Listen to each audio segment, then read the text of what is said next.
Well, hi. Thank you for checking in here on the BDR Lunch Gathering videos. We're glad you're here. We want to let you know that we have quite a few of these videos. In fact, if you go to the BDR site and check out our page, you'll find that here under News and Lunch Gathering, you'll find not only the fact that these educational web seminars are free, there is no cost whatsoever, but you'll find out what's coming up and a complete listing of all the different ones we've had in the recent past and over the past 2 years and a half. All these are good sources of information that I think you'll enjoy. So we invite you to check in, visit with us, and let us know how you appreciate them. There is a little button in the bottom here. It says subscribe. If you click on that to the little bell, you'll get a weekly reminder when new posts are made. And we, again, thank you for being part of our family. That we are very grateful for the support that we get from our friends at Kintronic Labs. Kintronic Lab has been out there working for us, both AM and FM. They do some marvelous work on both phasers. Well, not both, there's many things. Phasers, things that work on FM, including dummy loads, coils, whatever you might need, transmission line. It's a family affair, as you know. Many of you have known all three generations, and they are busy. Joshua is now taking the lead, and sometime next month, I think, or in December, we're going to actually have Joshua on and introduce him live and get to see him. Kintronic Labs also has added this year their store, so you can buy things live, and we invite you to do so. They're happy to take care of you in whatever needs you might have. Today, we're very happy to have Darrin Paley with us from Wheatstone. And the question is, what console should you buy? How do you know you're getting the right one? Darrin, we're going to turn it over to you. And I don't want this to be a sales pitch, but I kind of want to give you the lineup of what we have and, some of the upsides, some of the downsides, what you should choose where, what are some of the things to think about. I'm going to probably, try to stick to around 30 minutes of your time. And if there's any questions in the middle, please let me know or save them to the end, and we can open it up with any questions that you may have for me. A little bit about my background. My family's been in broadcast for almost 50 years. I started working for my father, Ron Paley, who is the founder and owner of Media Touch Automation. And I worked in his broadcast supply division, which is, most of you know, like BSW, BGS, SCMS, and those types of outfits. In 95, my father went public with his company, and the division essentially went public, and I had to look for another opportunity. And at that time, I was a Wheatstone representative up in Canada for his company, and I've got hired at Wheatstone back in early 2000s and been here ever since. So I've been through all the transitions of analog consoles to routers to digital consoles, standalone digital consoles, obviously now AOIP. So that's a little bit about my background. So I got a well-versed background in selling transmitters, routers, all sorts of remote equipment, and then obviously consoles for the past 20 some years. I'm going to use our website simply because I didn't have time to put a slideshow together. So I'm going to share my screen and use our website to kind of go through some of these consoles that we have. Now, most of you know us as our parent company name, Wheatstone Corporation. We've been manufacturing consoles for 45 plus years. But our sister company, Audio Arts Engineering, was actually the original company back when Mr. Snow started the company in the 70s. And Audio Arts Engineering manufactured various things like DJ mixers, the parametric EQs, notch filters, and various other things back in the 70s. And Wheatstone came about when they got into broadcast. So we, as many people don't know, some do know, but many people don't know, the Audio Arts Engineering line was re-brought to life, once we got popular in broadcast, was brought back to life to target and to make consoles for the mid to small market areas. So we had two divisions: Audio Arts Engineering and Wheatstone Corporation. And basically, the products are engineered by the same engineers, designed and developed by the same engineers, built in the same factory. And many of the designs between the high end and low end consoles are very much the same, just marketed to two different types of markets: mid to large market and mid to low market. So, and typically it's more of a price range at that point. So I'm going to go and share my screen here. We're going to get to our website. I'm going to cover some of our standalone consoles, what we have in the Audio Arts Engineering line, and let you know what we have there. And then I'm going to go and move over to what we have in the Wheatstone / Audio Arts line in the higher end consoles, and then talk about what are some of the advantages, disadvantages, how do you choose, where is something good for use, where is it not good for use. And I know a lot of people are very used to analog consoles and come from that background, but the more and more as we move to the futures, the less popular analog or standalone consoles are getting. So we'll talk a little bit about that. Let me share my screen here. All right. Does everybody see my screen? I hope. Okay. So I'm on our website right now, and I'm going to use our website. I'm on the Audio Arts page, Audio Arts Engineering, and I'm going to use this to go through some of our consoles and some of the features they have, and then that way, if you guys need to go back and reference some of these things, you've got a platform to do so. But on our Audio Arts line of consoles, these are our standalone consoles. We have one networkable console in the Audio Arts range. Now, the purpose for Audio Arts is not that it's a less quality console. It's certainly designed and developed by the same engineers that make our upper end consoles and control surfaces, but it's more of a price point. And the price point for these consoles are more of small market, mid market, one station, maybe facilities, podcasting, basement studios, whatever it may be, that they want to keep something fairly simple. Now, there's some good things, and then there's obviously some pitfalls when you go this route. But the first console in our lineup is called the Air 1. And the Air 1 console is a standalone console that's very, very simple. We see these in some small production rooms, voiceover rooms. Most of the areas we see this console in or go to is a lot of podcasting, a lot of basement studios, or very, very small LP/FM type of stations. This console is, again, it's a straight analog console. There's nothing digital in this console. It's going to give you essentially 8 faders. 2 are designated to the microphone, and then you've got your line inputs. It's got 2 buses and a Q bus. It does not have a mix minus bus. So typically how you use this for a mix minus is your program 2 would be your mix minus bus if you have some sort of phone or remote on one of the faders. Very simple for wiring. This is all done on 1/4 inch at the back. It does have a USB, and this USB input is for a PC. And then that is brought up on one of the faders, and that'll bring audio into the console. And then it has your traditional monitor outputs. The very first 2 faders are dedicated to mic level in, which you will see over here on the right side.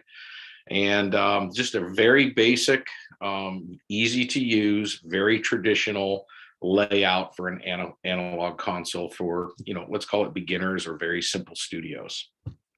The next one up, in the Audio Arts line, if the feature set on this particular console is not fulfilling the needs for what you need it for, is called our Air 4. And the Air 4, there was an Air 2, an Air 3, and the Air 4. There was an Air 5. This is the one that particularly stuck. It goes up a little more features. We see this as a very popular small market on-air console. Again, it has 2 buses, just like the previous Air 1, except this console is going to give you an actual mix minus faders. So it's going to have 13 faders on it. And this one over here to the right is going to be your phone module. Except it's a typical hybrid, and it's going to output a mix minus back to your hybrid. The other thing that's fairly popular about this console is it's going to give you semi-modular type of design where the panels are in groups of 6. So you have the first 6 is one panel, the next 6 is another panel, then you got your monitor panel to the very right. This one's also going to give you built-in Q speakers. It's also going to give you some logic for remote on-offs or remote start-stops. A little more feature set for the traditional broadcast studio, but this console here is kind of the next one in line. The wiring scheme on this console is going to the more traditional way of wiring control surfaces IP systems is based on the Studio Hub standard of the RJ45s. So you will see that on the back of this console where the Air 1 was 1/4 inch connectors. This is a full analog in and out console. It's got 4 mic preamps, and you have the choice to whether either use these preamps or you can actually come into any one of the input channels line level. So the built-in preamps you'd wire in here, and then you would jumper out over to whatever faders that you want your microphones on. This one also does have a USB port for your PC audio, and it's going to have your outputs, balanced outputs for your 2 program buses. And then you have over here to the left side, which is going to be your mix minus out to your hybrid or your remote device for your mix minus feed. So this console is very, very popular in, like I said, in small market FM applications. A lot of LPFMs use this particular console. But this is called our Air 4.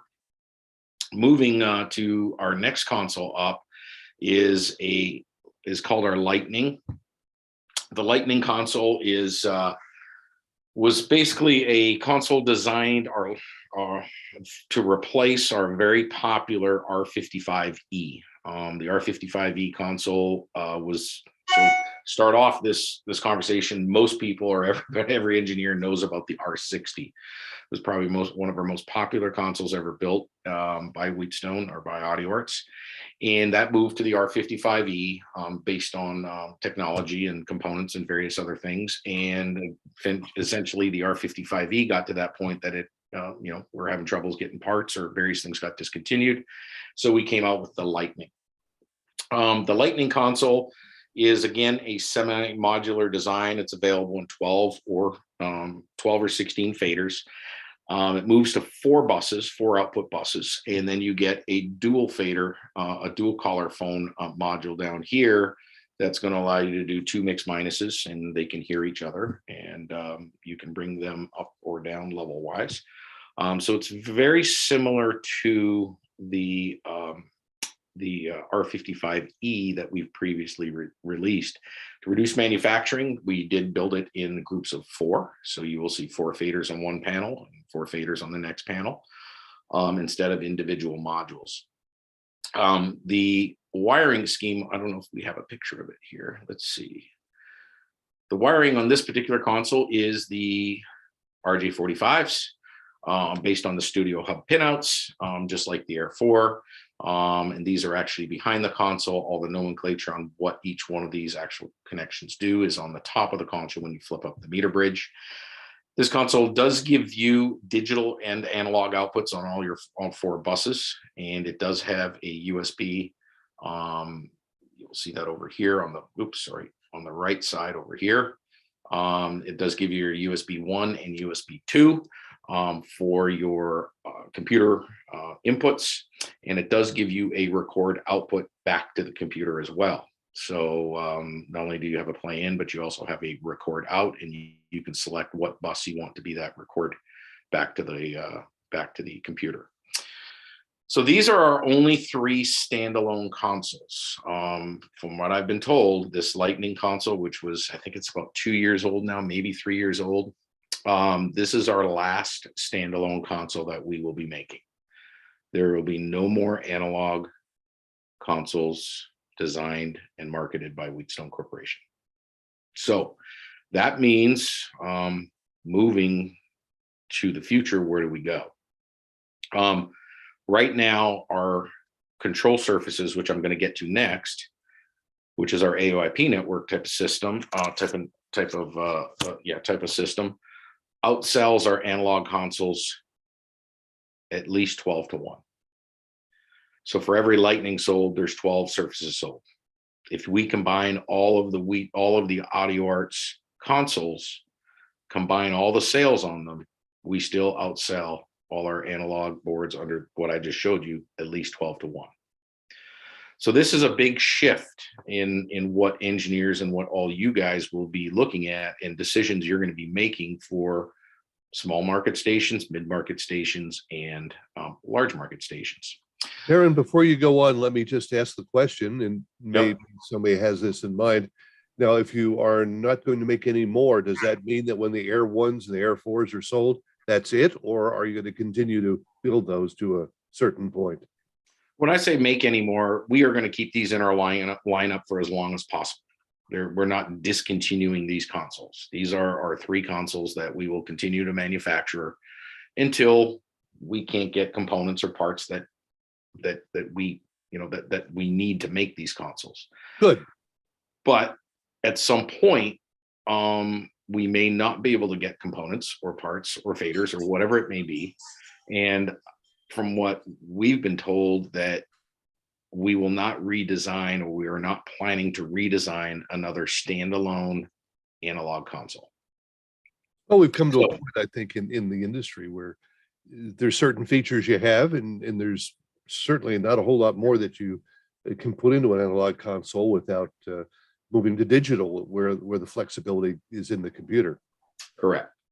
So we've come up with a couple plans and a couple things that we've done in order to get some of these mid to small market stations, or help these mid to small market stations, or make it easy for transitioning engineers that have been used to analog installs for many years, on how can we help, or how can we do things in order to make that transition easy and recognizable to the users, so they're not afraid of what's being put in front of them. So the next console, typically our AOIP network has always been marketed under Wheatstone Corporation, or the Wheatstone name. However, we just recently released a console a couple of years ago now, under the AudioArts name, called the DMX. And the DMX is our first control surface that we market to small mid-market stations that want to get into AOIP and want to get into the digital realm of routing and mixing and having a control surface rather than having everything wired to a particular fader. Now, the reason why we've put this under the AudioArts name is a price point. And price point usually determines, for small to mid-market stations, what they plan to go with. And if you look at the Lightning console that we just discussed, you're somewhere in around the, I'm going to say, let's just keep it simple, $8,000 range, $9,000 range, depending on the fader count you go to, for the standalone Lightning console. Well, the first AOIP console, which is the DMX8, you're right around the $9,500 range, which is not far off from the Lightning. And that gives you the surface, the mix engine, and the power supply in its bundle. So the decision right there, when you're looking at an Air 4 or an Air 1, these ones here are going to be, $4,000 and under. Perfect type of console for, podcasters, simple standalone stations. They don't have a lot going on. They don't need much routing. They want to keep it simple. Very good choice in either one of these. The Lightning is a little more involved, gives you a lot more tools for a station or a couple stations in one building, that you need more buses, you need a couple more mix minuses, and it does give you that. However, when you start looking at the price and you start looking at, the DMX, which is the next console up, which you're stepping into what we call your AOIP routing network and control surface, for the flexibility and the expandability and the growth that you can help these stations grow, I haven't seen too many stations or small stations that are at a standstill. Eventually they grow. Eventually they add another station, or eventually they do HD and they need more. And a lot of times what we see is their hands are tied, or they have a tough time trying to figure out how to use one of these and expand with it. That's where these questions, when you start to plan a facility, is asking and figuring out, where are they going? What is the plan? Where are you going to be in 5 years from now? What do you envision? And depending on some of those answers, you may want to, or you may suggest that they start by going to an AOIP type of console.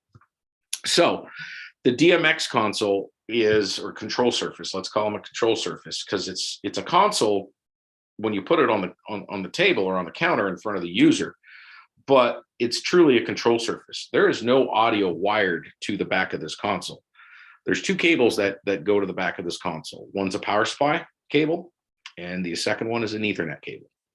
So I like to call this the glorified keyboard, because that's really what it is to the users, or that's really what it is for the engineers. Let's say that. But to the users, they see this as just a console. They don't really know that things are wired to the back or not. To them, we've tried to do our best to keep everything in the same place as a traditional analog console would be.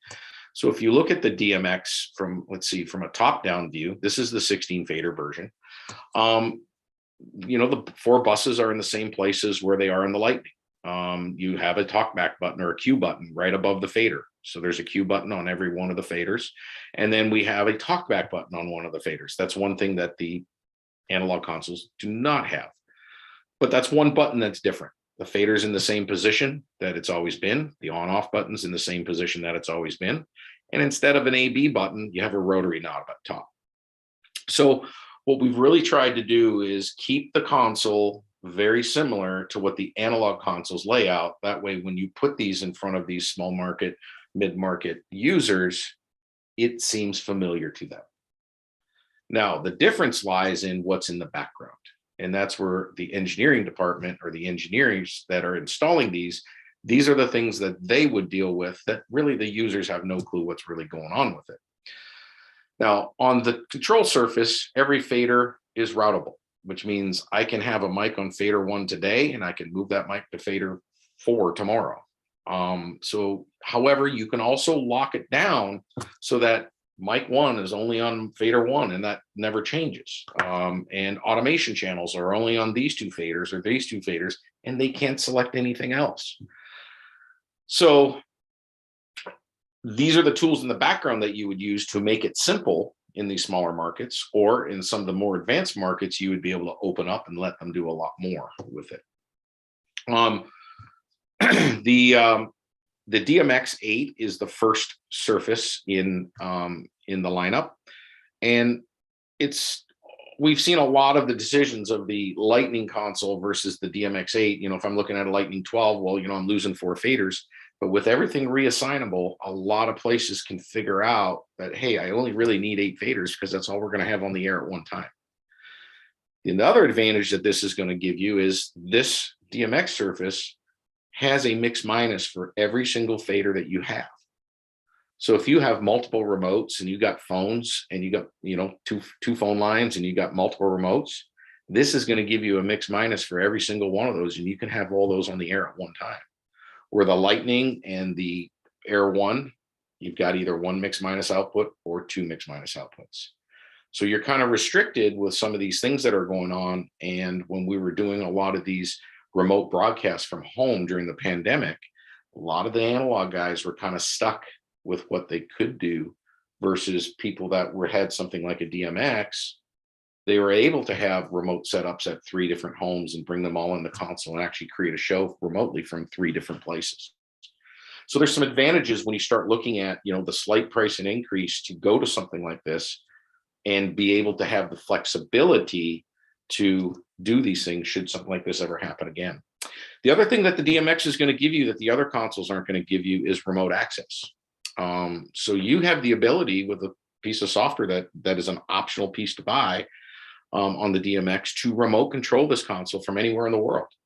So again, if you had lockdowns and you had to get to your console, or maybe you have a user that, didn't know what they did, instead of driving into the station, you can log in, see where they're at, and then help them reassign things or reassign buses or help them get to the point where they can operate the console.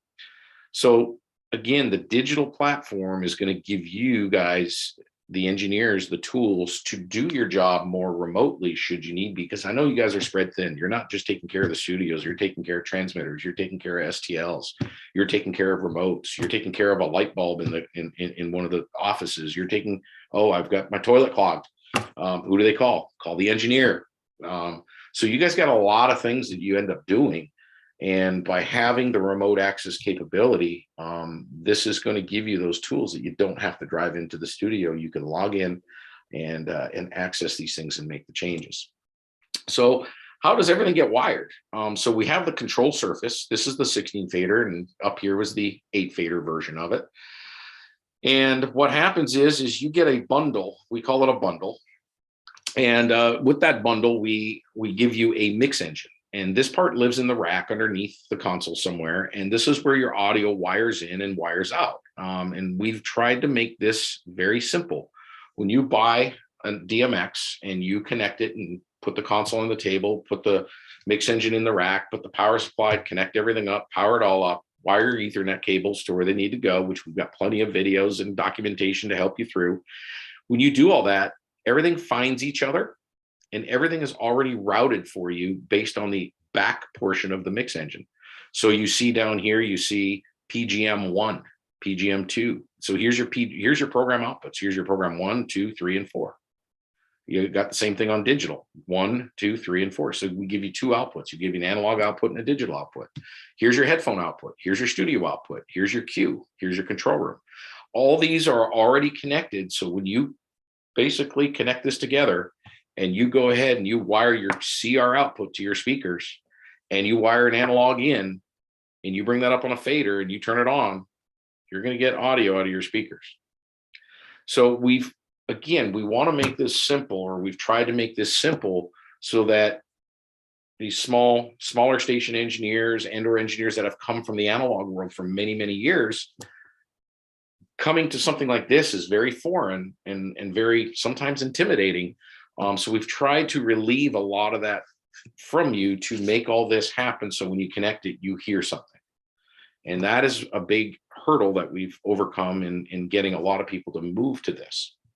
Now on this mix engine, we've got your 2 mic preamps, and they're basically floating preamps. So you can use them, or you can use external processing, come in line level.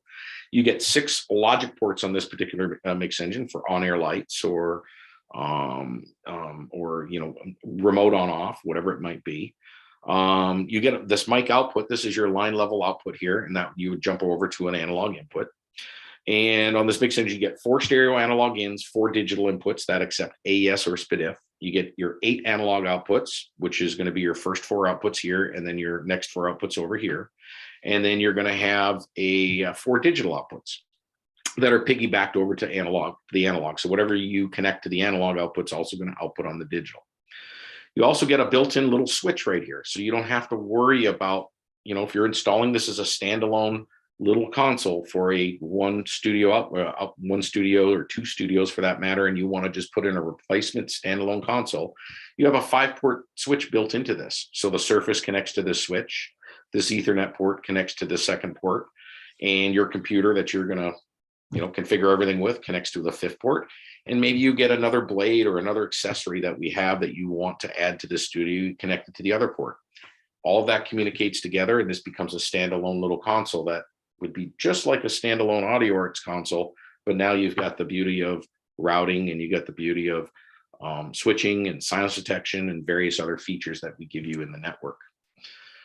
So that's the mix engine that comes with it. And then you can add, because this is WheatNet IP based, you can add anything from our WheatNet IP lineup, which I'll go into next. I'm not going to cover it all because I could be here all day, but you can go into and add in our M4 mic processing blade, or you can add in another analog blade. Maybe you don't have enough analog inputs or outputs. You can add a PC audio driver for a sound card replacement to one of these ports. So we typically, for these smaller stations, we figured that 5 ports usually is a standalone replacement. is plenty. However, this also gives you the opportunity to grow. So for some reason, a small station decides to buy another station or acquire another station, and you want to start sharing audio and putting in another console, and you have the ability to do that by adding another DMX or any one of our other consoles. And we can now put in an external switch and now network all this together. So just because you're buying our lowest end product as far as price goes, it doesn't mean you can't expand it with any of our other products. These are some of our, what we call our razors. This is a lower end input output expansion. This is, again, it's called the razor. They don't have intelligence on them. Or you can go to our blades that are full blades that allow you to, these are our blades right here that have their smarts and intelligence, which include which include sinus detection on all the outputs. They include one built-in multi-band audio processor built into them. They come in an analog, digital, all sorts of flavors. Gives you all the metering on the front panel, 12 logic ports on each one of these blades. So all these can be added in expansion for these facilities. The other thing that comes into play when you're looking at doing some of these facilities is wiring. The beauty about an IAP system is that I can put one of these blades in the rack room, and I can pull one single Cat 5e or Cat 6 back to the switch in the mix engine, or I can buy an external switch, and I can get any of that audio that I wire to that blade that's across the facility on the console, or I can get any of the console signals or anything wired to this particular engine to the outputs of the blade in the rack room. So a lot of times when you're looking at these facilities and you look at some of the wiring that you got to do from one studio to the rack room, or a studio to studio, or a studio going to DAs or whatever it may be, remember these types of products are not only a router, but they're also a distribution amp. They do silence detection. They do internal mixing.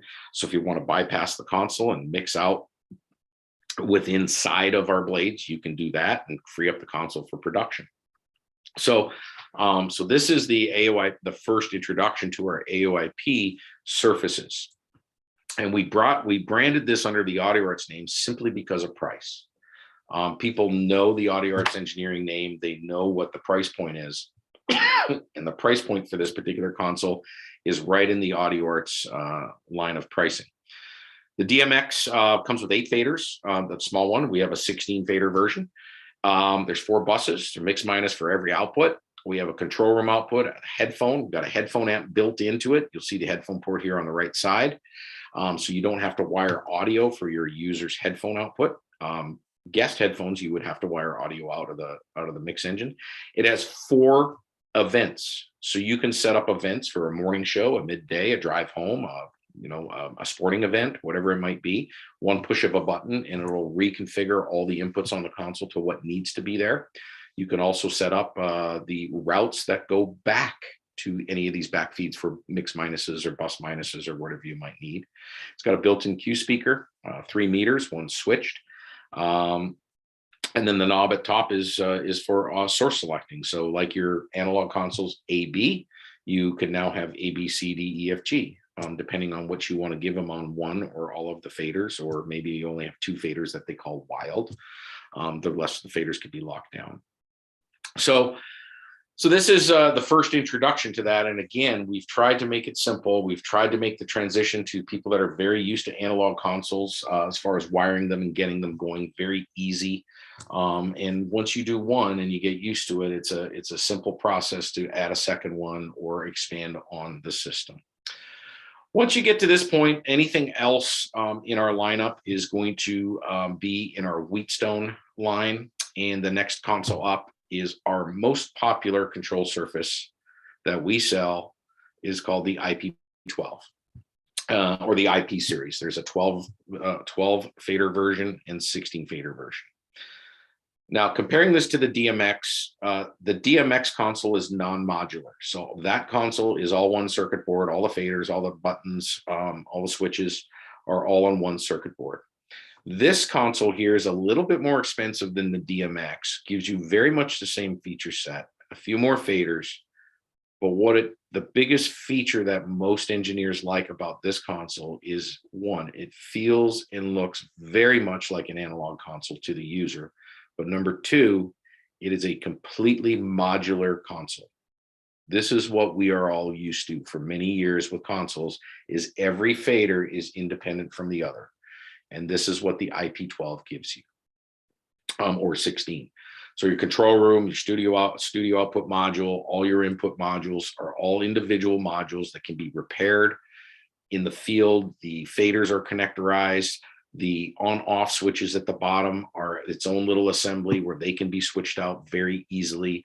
So as far as repairs go and maintenance go, for the smaller market stations, this console seems to be the most popular out of them all. The mix engine that you get with this console is called our console blade. It's going to be essentially IO wise and feature set wise, it's going to be exactly the same as the mix engine blade that I showed you with the DMX. Let me see if I can find it here. It's right here. So on this one here, you get the same input output count, except you get some XLRs and quarter inches on the quarter-inch connectors on the 4 outputs, but it's the same input count, 4 analog, 4 digital, and on your output, you get 4 analog here, 4 analog here with digital piggybacked on it. The biggest difference here is you get 12, sorry, it's over here on the right side, you get 12 universal logic ports instead of 6 on our DMX, and this one has to use an external switch rather than that 5-port internal switch. And again, you can add any of our blades or any of our Wheatnet IP devices that we offer in our Wheatnet IP lineup. From here, we go the next console in line is basically our L series. Our L series is very similar in features to the IP that I just showed you and the DMX. But we do give you a few differences that many appreciate. Instead of 4 presets, we give you 12. We give you programmable buttons on every fader on these consoles, where the IP has 6 programmable buttons and the DMX has 1. We also give you a remote interface to this, so you can remote connect to it. The IP console, you cannot remote connect to that console. We have other ways to do remote mixing once you get into the IP12 or IP16, but this one has a direct interface that you can connect to the console, replicate the console on your screen, and move faders or on off, turn channels on and off, or reassign buses, whatever it may be. The build quality and the parts that are used in the L series are also upgraded. Better switches. We use module extrusions rather than bent metal. We also do what we call laser etching on this particular console. So all the nomenclature and graphics on the console are all laser etched into the powder coat. Better metering. You get more precise metering on this particular console. Again, the mix engine on this particular console is our CB blade, so it's the exact same blade as the IP and very similar to what the DMX has. Again, when we send these out, everything is already IP'd. When you connect them all together, everything will be routed to the correct spot, so you'll get audio. And then you can go and customize and configure as needed from there. But again, we're trying to take away that unknown and have everything routed for you already. And that way you get audio to the outputs that you're used to getting audio out of. We do use color OLED displays on the DMX and the L series, where the IP we use what we call an an LED panel, not an OLED, an LED panel, which those we saw that up at the top is where those source names were. These ones are on the actual module itself. The next console up from here is kind of taking it up a notch, and this is where you're really going to start getting into a lot more higher end consoles. Usually we'll see these on upper mid market to larger market stations. Is our GSX. These consoles go up to 24 faders, a lot more features on this, more programmable. We have not only the 4 buses, we have your bus minuses, and then we give you mix minus buses on this. So you also get 4 mix minus outputs. You also get 4 auxiliary outputs. So we're really starting to get into the larger talk formats, the larger types of programs where they need more faders, or they need more mix minuses, or they need more user involvement to set up some particular shows. So this is called our GSX. Now, once we get to our GSX console, anything with GSX and above, it comes with a very different mix engine than what you've seen in the other consoles that I've discussed. The mix engine on this is a mix engine, and that's all it is. There is no I/O or inputs or outputs on the mix engine like the others that you saw. The mix engine only has logic ports on it. And the reason for that is because of the number of resources that this particular surface needs. We don't have room to put in any I/O. So the I/O for this is going to come from our blades. And these can be bought in analog, digital, mic with processing, mics without processing, MADI, SDI, Edge, what we could have another one called an Edge. We have an LIO blade, various flavors that you can add to this GSX console to complement the IO in the studios. And then the last console in our lineup for the AudioArts control surface, as far as hardware goes, is going to be our LXE console. And this is our flagship console. It's our second most popular console that we sell. And this is a completely programmable digital control surface that's available in 2 faders all the way up to 32 faders. We have 3 different frame sizes on this. Every button is programmable. There's 8 different colors to select from for your switches and buttons. There's 100 user logins. There's 100 show profiles per user login. So one particular talent can have the color of the buttons they like, and the other talent can have different colors because they can't see them correctly.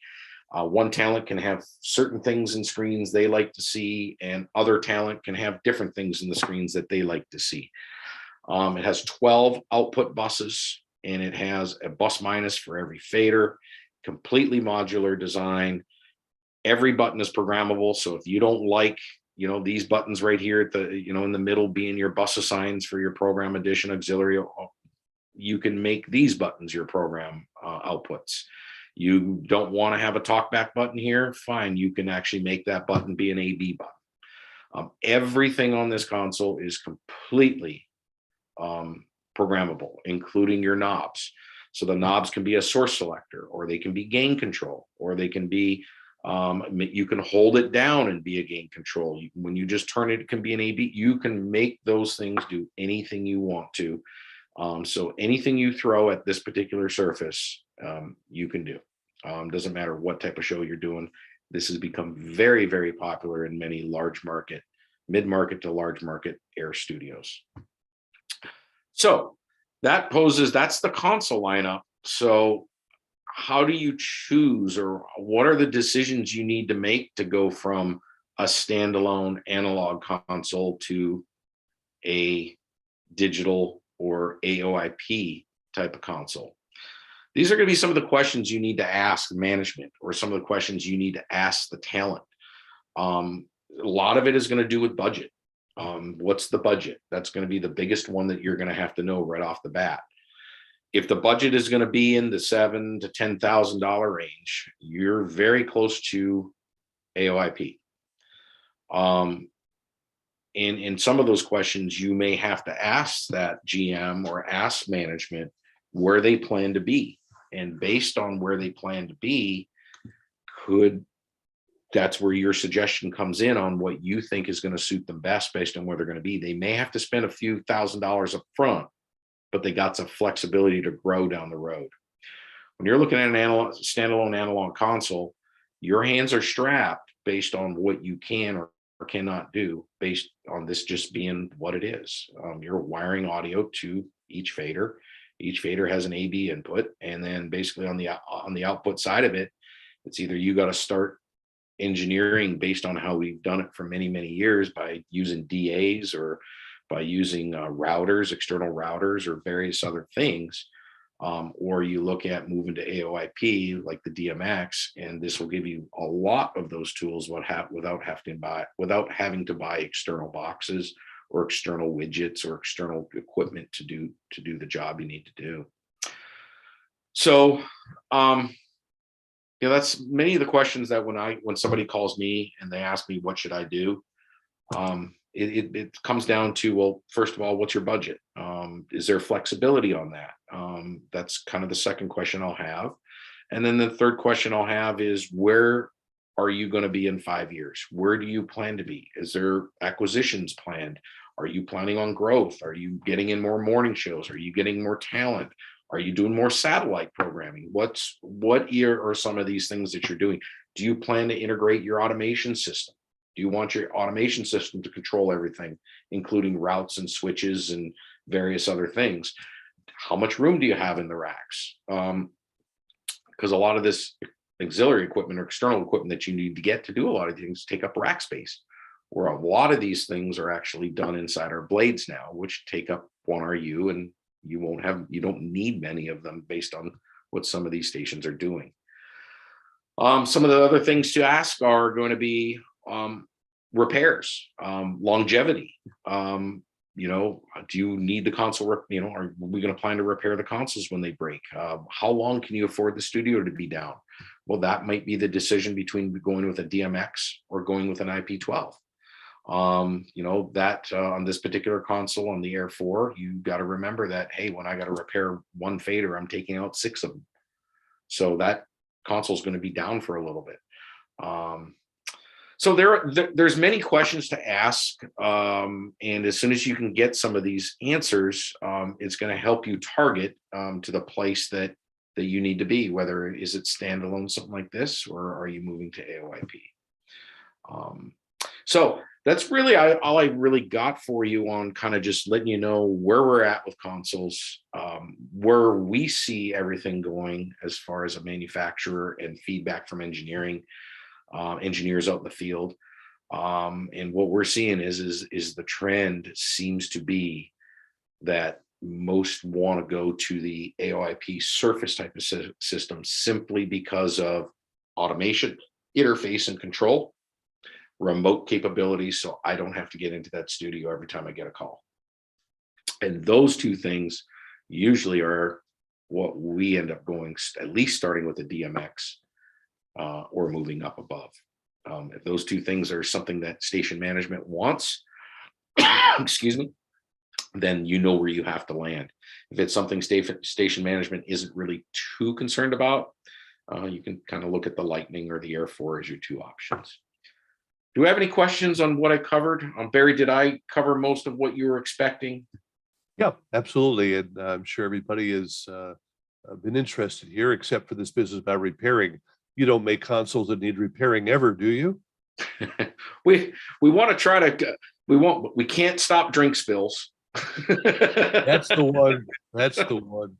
I had a guy call me once when I dropped his Coke into the board, wiped out the 2 microphones and one of the turntables. Oof. Would you believe it? It was April 1st, but it was not a joke. It was not a joke. Yeah. We our philosophy at Wheatstone is you're buying one of our products, whether it be an Air 1 or whether it be our LXE, and we view that you're buying one of our products like an appliance, just like your houses. You have an appliance for 10, 15 years. And our whole goal here is that we want to make sure that all of our consoles or control surfaces are repairable. We have a 6,500 square foot stock room for parts. We still have parts for the very first console Mr. Snow made under the Auto Arts and Engineering brand. The very first, we still repair our notch filters that he made back in the 70s. We still have parts for those. So good to know. I've heard over the last few weeks, some of our competitors don't have parts. They bought consoles 2 years ago and they can't get parts for them. Ouch. Folks, if you have a question or a comment, please feel free to press your space bar or alternate A to unlock your microphone. Yeah, I'll stop my share here and I'll go back to the video. But yeah, if any of you have questions for me, please let me know. I'll be more than happy to answer, anything about the factory. I'm here in New Bern, North Carolina. All our product that I've covered is made in the same factory here in New Bern, North Carolina. The only thing we outsource here at Wheatstone is the manufacturing process of our circuit boards, raw circuit boards. Other than that, everything else, stuffing the boards, software development, powder coating, silk screening, laser etching, metal shop is all done here under the same roof. Okay, we have a question here in the chat here. LX Yeah. and LXE. Let's see, is there an easy way to mix WheatNet, Livewire, AS67, Dante, and Ravenna? Let's start right there. Okay. It's a loaded question. No easy way. There are ways, but no easy way. And that goes for really anybody's system. The key to this is going to be AS67. All we know is we all know that this is a standard at this point, and it's an industry standard. However, there's various portions of this standard, and one is transport of audio. And yes, we have that, and we know what that is. And we can do this. It's very manual to make it happen. The second part of this AS67 is going to be discovery.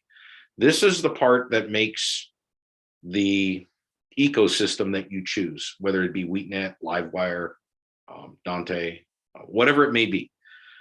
Everybody's system, you buy anything WheatNet, you put it on the network, give it an IP address, and the rest of our stuff sees it and goes, there it is. Add it to the system. It's kind of like your HomeKit by Apple for your house. Buy a HomeKit device, put it on, scan it. Oh, there it is. Do you want to add it? Yes. Sees it, and there it goes. So everybody's ecosystem has that for the most part. But with AS67, that discovery protocol, it's been determined what it is. However, has everybody implemented yet? No. And so it's not an easy way to add different manufacturers' devices that do AS67 to one another. Right now, you can do it, and it's manual on this end, and then you got to go to this end and type in your multicast addresses over here. Then you got to make sure they see each other. Then you got to make sure that there's a PTP clock, that everything's clocked on. Then you got to make sure that, okay, I'm quarter millisecond on this system, but this AS67 stuff requires 1 millisecond or 5 millisecond. So you got to make sure there's a translator that does that. So there's various aspects to make it all work together right now, very manually. What's coming is, in our newest product, our Blade 4 that we just released and started shipping a few weeks ago, we have the discovery protocol of what AS67 is going to use built into that product. So discovery has been done, but it's not going to be easy unless everybody has it as well. Just so like that's that answer. Looks like the E-Series is no longer available. Are they still supported? Our E-Series consoles are no longer available for purchase. Yes, they are still supported. We still support parts. We still support them in our support department for troubleshooting or issues. We still actually do make input panels or fader panels or control room panels for the E-Series. So yes, those are still supported. What is the difference between the LX and the LXE? Well, the LX24 is actually what that console was called. The LX24 is based off of our E-Series. So it was a sister or a brother to our E-Series. And that console has been discontinued manufacturing-wise, but it has not been discontinued support-wise or parts-wise. The main difference between the two is that the LXE is fully Linux-based. It's fully programmable. Every button, every fader, every knob, everything on the console can be programmed and configured to the way you want to use it. It has built-in auto mixing. It has built-in screen builder. It has a bunch of features that the LX24 just couldn't do. Probably view it this way: the LX24 or the E-Series, for that matter, were very static. What a button is labeled for is what it does, and it's very static. The LX24 was a takeoff. It was basically our E6 console with a change of clothing. Engineers wanted modular. Engineers wanted a meter bridge. Engineers wanted better switches. engineers wanted a countertop design. So what we did is we took our E6 console and we took all its code and we made new clothes. We made it modular. We made it tabletop. We put a meter bridge on it. We put a headphone streaming in it. We put Q speaker streaming in it. And basically that's how the LX24 was born. So that's the main difference between the two. I'm just going to call it a little bit older technology, and the LXE is newer technology. And therefore the LXE started outselling the LX24, and LX24 kind of went away as a manufactured product to buy, but it is still supported. Let's see, hence designation head engineer. Let's see. As we look, go ahead. As we look ahead, Yep. you see the feature list on consoles as pretty much we've reached that point, sort of like with Windows or Word. How many more features can they add in there except to drive us nuts with a new screen? Huh. Consoles are pretty much, they are what they are. You know, the reality is they have a purpose, and that purpose is to do a particular job. And now, yes, the biggest change I see, and correct me if I'm wrong, is the remote studio now. Yes. So where we're going with consoles is what you've seen is all our hardware. Put it in front of the user, touch and feel. The big thing where everybody's starting to go, or everybody's starting wanting to do, is soft consoles. So we have various virtual consoles now where the consoles we've done, I don't know how many studios I've done, how many on-air studios I've done, where there is no physical console anymore. The console lives on a touchscreen. All the back-end stuff that I showed you, the mix engines, the IOs, the blades, all of that sort of stuff is identical. That has not changed, and you still need that. But it's the user interface that's put in front of the users. I'm a dinosaur, and you know, I like the touch and feel of a console. But at the same time, I've been using an iPhone and an iPad and various other things for many, many years, and I could use a console on a touchscreen. But you know, and some of these new generations the new generations that are coming into radio as operators or talent, they would prefer a touchscreen console. So where that's going is we're going to what we call glass consoles. Now, the next thing that we're going to, that's already starting to happen and starting to get a lot of traction, is, okay, we've got the touchscreen or we've got the glass console. Where's the hardware live? Right now, we have hardware that we put in the studios. Stations are moving to hardware in the cloud, or hardware in a server. So rather than having all these boxes that house mix engines and various other components, it's all going either into one server. So you got one rack unit doing the mixing for 5 studios, or they've determined that they want to put it at AWS or whatever hosting cloud that they want to use. And the mix engine lives somewhere in the cloud, and the console or the touchscreen glass console is speaking to it when it's not even in the same building. Interesting. So that's where it's going. I'll do deference to your dad. Touchscreen automation was back in 1980 or thereabouts with the iMedia Touch. I remember going into a Phoenix station. John Davis is the one that sort of pointed me toward that. And of course, here in Arizona, touchscreens are a problem, but that's where the whole thing was being run. By the way, right off YouTube, Randy Henry has asked us, forgive me if already answered, do the switch positions remember after a power interrupt? My R60s don't. Great question. Yes, they do. So the cool part about when you go into the AYP, if you were to power a console down, you don't lose anything. Your mix as you left it when you power down is still going out the mix engine. All the actual mixing and everything that's being done is in the mix engine. It's in the back end that the users don't touch. So all of that's happening there. And when you power a surface down, it basically continues to mix and do everything it does in the mix engine. If the automation is telling our system what to do, it does that. When you power the console back up and it comes back up to life, it comes back up exactly the way you left it. Now, if you've moved faders, during that process, the audio is not going to change. It's going to let you know where the audio is sitting when you left it. So you either need to move the fader up or down based on where that fader position is when you left it. But the on-off buttons are going to come up exactly where you left them. The bus assigns are going to come up exactly where you left them. And if you have motorized faders like on the LXE, the faders are going to readjust to where the actual levels are when you powered it down. Consoles in the cloud. Do you envision this as a service where you will charge monthly or as a sale? We haven't gotten there yet. Okay. I think there's two sides to that coin. Sure, there's been discussion of a monthly fee, or a monthly charge or a yearly charge, whatever that may be.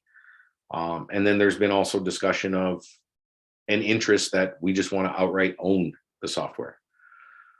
So I see it kind of going both ways. We don't know which way that's going to go yet. It seems like everybody's starting to get used to monthly fees from Adobe and Windows and whoever it may be. So I don't have a concrete answer to that question. But yes, it's been discussed that, many sites and engineers want to outright own the mix engine or own the software that they purchased. Then there's others that simply don't want to own it. They just want to rent it, I guess, until they don't pay, and next their console's gone. So it's been discussed both ways. We just don't know which way the industry is going to want to take it. What I do see, or possibly do see, is larger market stations, mid-market, larger market stations are probably going to want to outright buy and own that portion of it, so they have somewhat little bit of control. But mid to smaller markets, it may interest them to lease it or rent it or pay a monthly fee. But so that's what I kind of see happening. The good news to that may be that these smaller market stations or mid-market stations will be able to buy the same console on a monthly basis that the large market stations will just outright buy in the front end. So stay tuned for further information. Yeah, I just don't have enough info on. We really recently released what we call our Layers product. And Layers is our software mix engine that can live on a server or in the cloud. And then depending what you want to use on the front end of that, could be a glass version or it could be a hardware version, doesn't matter. It's how do the stations or the engineers, how do they want to buy this engine? Is it an outright purchase? Is it a monthly fee? So that these questions are still to be determined, but we'll get them sorted out. Okay. Any other questions from anybody? Yeah, what's with the digital, if you start off with one of the little DMXs, I think you called them. Yep, the DMX. I'm not sure that was a good name because DMX means something else to the lighting industry. Yeah. But if you start off with one of them, can you repurpose that if you go to one of the bigger consoles? Absolutely. Great question. I mean, I personally have had projects where they've started out with a DMX and they grew. So they bought a larger console or another model console, Surface, and they've simply replaced that in the studio, the main studio, and they've taken that DMX and moved it to a voice track room or a production room, or maybe they had a sister station that needed it, or they moved it over to the sister station. So they just took all the parts and pieces and moved it to either that studio and added them together. So yes, it can be repurposed.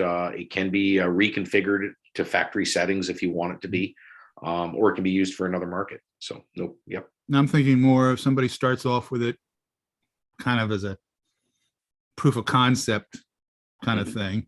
And then, okay, well, we find out that we really need this, but now I have this console that I've got nothing to do with, or I can't use. Can I put it in a, like you said, a talkback or a small production room, but still network it into the big one and still share everything? So.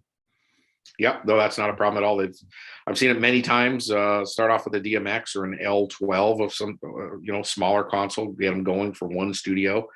They realize how much they love it, and next, they outfit 2 other studios or want to outfit 2 other studios, but their purpose in the main control room has changed and they'd like a little more flexibility or a little more faders. Maybe they want to go to a 16 or whatever it may be. So yeah, they'll buy the next console up or the next Surface up, or they'll buy the more fader version, whatever it is. They'll take that and move it over to the next studio. One thing to make clear, and just to make sure you guys understand, we've, as a company, we're going on almost 15 years of AOIP. Many people are scared of, you guys have come out with a Blade 4. Where does that leave me with my Blade 2s that I bought 15 years ago? We have not left a single customer behind. So that means anybody that has a Blade 1, Blade 2, or a Blade 3, all our blades can be mixed and matched into the same system. So moving forward, anybody that's bought our system 15 years ago, we've just released the new LXE, we've released the new Blade 4s, we just released our new streaming product. All of those people that have purchased Wheatstone AOIP 15 years ago can all use or add all our new hardware to their existing 15-year-old hardware. So we are always trying to make sure that we don't leave anybody behind, and we incorporate all of our legacy AOIP gear to our newest legacy gear, or our newest gear. And that's something we take very seriously, because we don't want to lose or have engineers upset that a purchase they did is all of a sudden extinct. Darrin, is there an upgrade path? Let's say I get an 8-channel console and I want to replace it with a 16-channel. Is it? But I also don't want to have to reprogram all those 8 channels I've done before. Will the newer console take the older software just and then let me add to it, or do we have to start from scratch? Okay, so depending what Surface you choose. So for instance, we can take 2 examples here. If I chose a GSX or an LXE and I bought a frame that, could do 20 faders in it, and I only bought 12 faders, all you need to do at that point for those is just add the faders to the frame. And then you go to the software and say, add input fader, add input. You don't have to even touch or do anything with your other faders. So on the higher end consoles, it's an expansion in the frame, if you want to call it that, and you're just adding new faders and they get put into the matrix automatically. The existing faders are already there and you don't have to touch those. Now, when you move to something like our DMX, so you got an 8, you bought an 8, and now you want to replace it with a 16, or you bought an IP12 and you're putting in an IP16 in its place, or same thing in the L series where we got 8, 12, and 16. The cool part is you can buy the 16 or whatever the bigger console is. You don't have to replace the mix engine. You can actually repurpose the mix engine that you currently have installed, so you don't have to unplug anything or rewire anything. Put the new Surface in its place, direct the Surface, talk to this IP address, reboot the engine. All 16 faders are going to be seen in your matrix now. What you will not have is anything that you had on those 8 faders that was programmed before, like visibilities. Those won't be there. Unfortunately, you're going to have to go and redo those visibilities for those 8 faders. But the bigger part of it is you don't have to take anything out of the rack or rewire anything with the current engine that's sitting there. You can take some backups of the console's configuration. And on the IP and on the L, I'm pretty sure you can install that backup of that smaller console into it, but it would only pertain to the first 8 faders and not the new faders that weren't there before. So some of those things. That was what I was asking. Yeah. Yeah. Some of those things, the DMX won't do that. The DMX won't do that, and the IP won't do it, but the L series will, and so will the other. So will the GSX and LXE, but the GSX and LXE are a little more easier to expand, if you want to call it that. And Darrin, you left out one of the great things that Wheatstone's done in the past few years. Yes, sir. You guys hired John Davis, and he is the best support person I've worked with in a long time. Good. I'm glad to hear that. I've known John. Actually, I worked with John back when he was a Media Touch that Barry mentioned. Back when he was there, I worked with, I was in the Oakwood division. John was in the Media Touch division, but we had a number of years that we kind of worked together in the same company. And then he went to Logitech, I went to Wheatstone, and 20 years later, we're both working together again here at Wheatstone. So it's a great addition to our support team. He's a great man and been around the industry, and he's probably one of the best support guys I know. Darrin from YouTube, Randy says, as a tribute to the rack-mounted power supply you made for the R60, WKTO had 9 inches of water in the studio from Hurricane Ian. Oof. And I gather it's still working. Good. That's good news if it's still working. So power supplies, that's a good question. That's a good topic. One thing that we're very different than many of our competitors is we design and manufacture our own power supplies at Wheatstone. So every power supply that we make is purpose specifically for the product. Where many other manufacturers will pick some sort of power supply off the shelf for some, big company and use it for multiple things. So we take pride in our power supplies, and it's that's one of the very few issues we have with our products is the power supplies, because we design and manufacture them here specific to the need. You'll like this. He follows up. The power supply worked after being underwater for several hours. I put it under heat lamp for 6 hours, works fine. Only the 111C repeat coils also survived. Awesome. Those are great stories. Those are great stories. Any other questions from anybody? I tried to do the best I can with the little time I had. I hope you took away some information. I hope you took away some ideas. If you guys have any questions, please reach out to me or Jay or Phil or anybody here at Wheatstone. We'd be glad to help you, make decisions or find out what questions you need to answer. Or if you're curious about AOIP and want to know more, visit some of our videos on our website under the DMX. It's a great video. I think there's 6 videos on how to set up a DMX, unpacking it, taking it out, hooking it up. How do I get audio? It's a great. I think the videos are maybe by the time you watch them all is an hour and 20 minutes. But if you've never played or installed an AOIP surface / blades, that is a great tool or great videos that'll make you feel a lot more comfortable. Well, thank you very much for your time today, Darrin. We really appreciated the overview and the discussion of why to pick analog or AIOP or digital and how it can affect or benefit each station.